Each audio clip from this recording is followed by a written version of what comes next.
পর্ব মিটতেই এখন রাজ্য জুড়ে একটাই ফোকাস, স্ট্রং রুম। কোথায় রাখা হচ্ছে ইভিএম, কতটা নিরাপত্তা, সবকিছু নিয়েই কৌতূহল চরমে।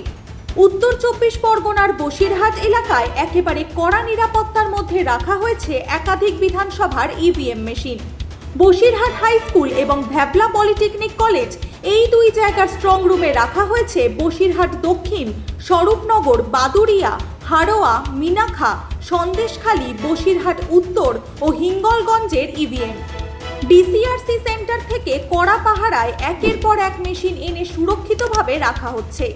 কেন্দ্রীয় বাহিনী পুরো এলাকা ঘিরে ফেলেছে, নিরাপত্তায় কোনো খামতি নেই।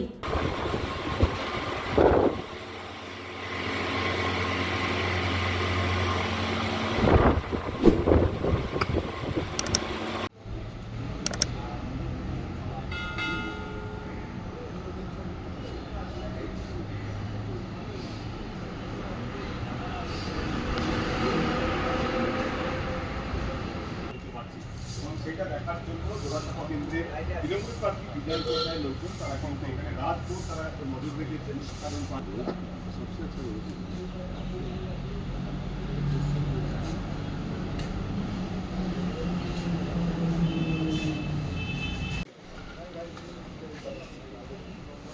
এখান থেকে বসে গিয়ে আপনাদের হয় সেটা মন্ডল আপনাদের জানাবো কোথায় বসবো।